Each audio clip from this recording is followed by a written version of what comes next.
In the last 250 years, anthropogenic carbon dioxide levels have risen approximately 40%, causing one of the biggest crises the world has ever seen.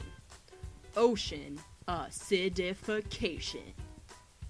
While most of this CO2 is released into the atmosphere, 26% is reabsorbed by the ocean, causing big trouble for our water quality, marine life, air quality, food sources, and life as we know it. But what exactly is causing this? Fossil fuel burning, cement manufacturing, and deforestation have dramatically increased since the Industrial Revolution, causing CO2 to exceed levels beyond the natural carbon cycle. When CO2 interacts with water, it produces unstable carbonic acid that will quickly dissociate into bicarbonate and carbonate, along with hydrogen ions.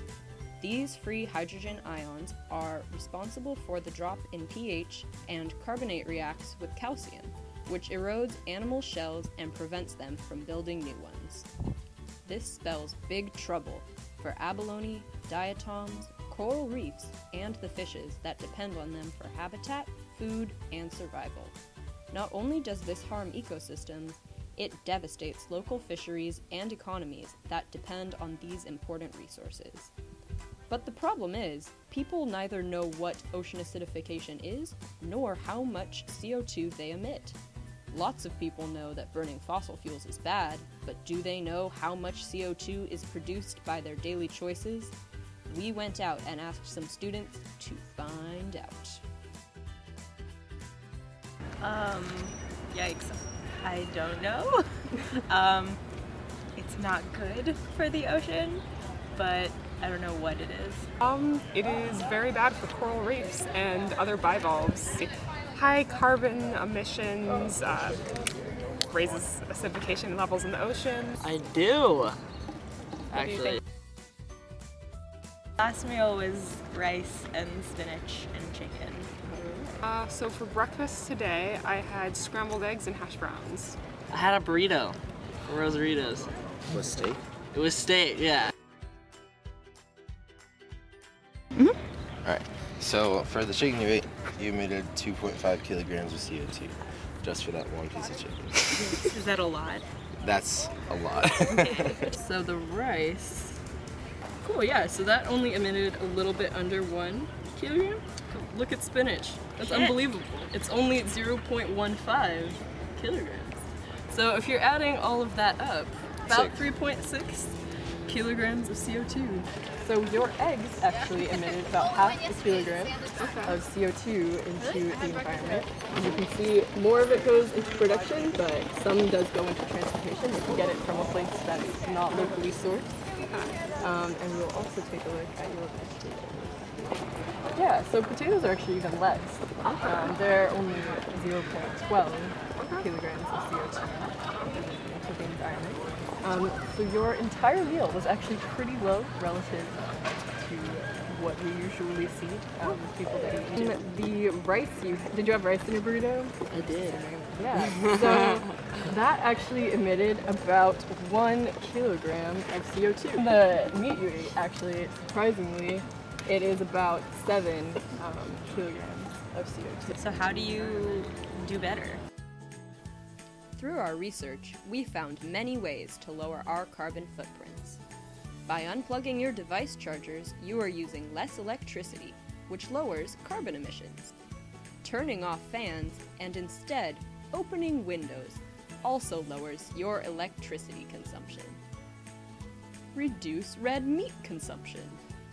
Don't drive. Driving your car burns fossil fuels, releasing excess carbon into the atmosphere. What has our campus done to combat this very important issue? We talked to Colleen McCamy of UCSB's Carbon Neutrality Initiative to get some answers. Just what has UCSB done in the past to combat carbon emissions? Yeah, so UCSB is on its way to reducing its carbon emissions to net zero greenhouse gas emissions, so that's including carbon and all other greenhouse gases. And so UCSB has actually already reached its 2020 2020 goals. That is to reduce its emissions to 1990 levels. And so they're ahead of schedule there, which is good. And we've, out on campus, there's been a lot more like renewable energy and energy efficiency projects, and more like green building on campus as well. So what is UCSB doing now, and what are they doing in the future to reduce? Oh, cool. Yeah. So as of right now, UCSB is currently installing a 5 megawatt solar project, and that is going to account for about 10 to 11% of our energy needs. And that is on the rooftops of Rob Gym, and then on Lot 38, it's the biggest piece of the solar project, and a bunch of other lots around campus. And we're looking at expanding our energy efficiency with like lighting retrofits and HVAC retrofits, and reducing our emissions in that way, and doing a lot of educational and outreach aspects to have students be involved and really push these issues ahead. And for example, Lot 22 is the lot next to the SRB, and that has solar on top, and that was a big student push because students said they really want solar on campus, and they got that big installation on Lot 22. And then the campus saw that students really wanted solar, and then they put the new solar installation on for the 5 megawatts. How could students get involved now? Like, how can they be a part of the initiative? Cool, yeah. So getting involved, you can go on the sustainability website, and it has like a little carbon neutrality page on there, so that has great resources, but mainly you could join organizations that already have like a mission to reduce our emissions on campus, and you can learn about the initiative more. We have a climate action plan that kind of outlines everything and anything you'll ever want to know about UCSB's goals and their ways of reaching carbon neutrality, and so kind of getting informed there, then being able to push beyond. Thanks, Colleen. You heard it here first, folks. It's on us. Only you can prevent ocean acidification.